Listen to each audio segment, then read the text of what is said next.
morning, writers. Welcome to your next writing lesson. Now, you've just listened to some narrative stories that you've written yourselves. And now we know that all of our stories talk about different topics or different things that have happened in your life. And of course, they're in order with a beginning, a middle, and an end. Today, we're going to talk about how all of your stories and the stories that we've written in books all have different elements. What is an element in a story? I'm going to show you. Okay, so all good stories have elements, and the elements are different parts of a story. The first part is the character. Who is in your story? Is it you? Your whole family? Your cheeky dog? Your school teacher? Or your swimming coach? The next important element is your setting. Where and when does your story happen? A soccer game on Saturday morning? In the car during vacation? Wednesday afternoon at school? On the weekend in Paris? A special trip to Disneyland? When you're sure on your character and the setting, you need to write down the events that happen in your story. What happens in the beginning, the middle, and at the end.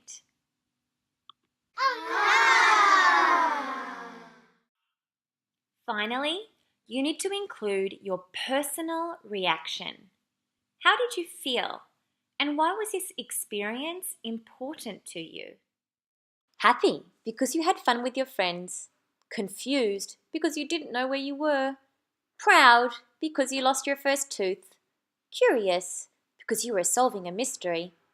Frightened because you didn't know what was on the other side of the door.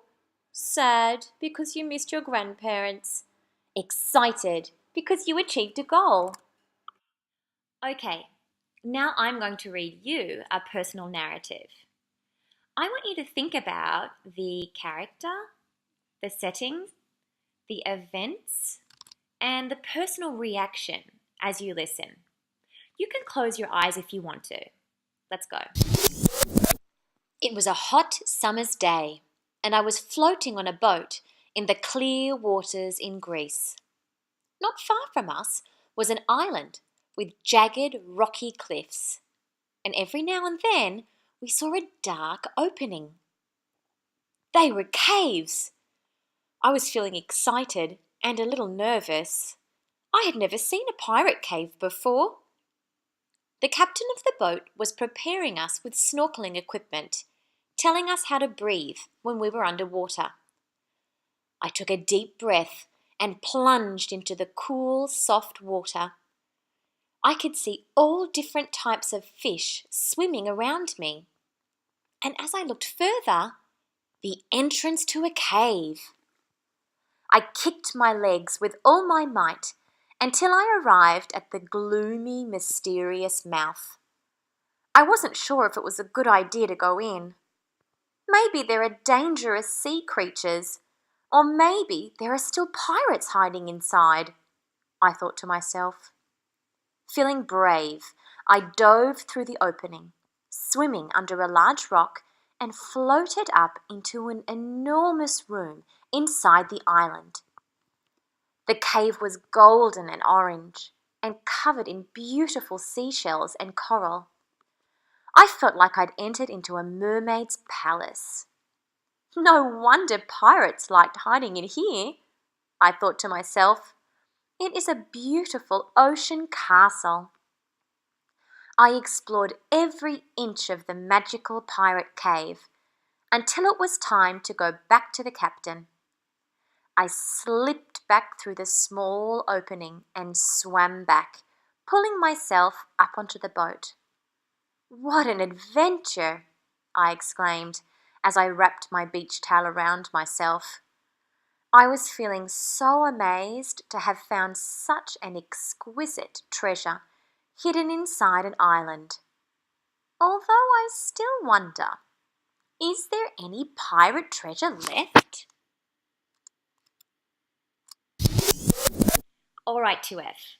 Now I want you to turn to your writing partner and talk about the different elements that I used in my personal narrative. Who were the characters? What was the setting? Where did it take place?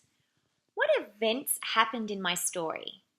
And how did I feel, and why was that important to me?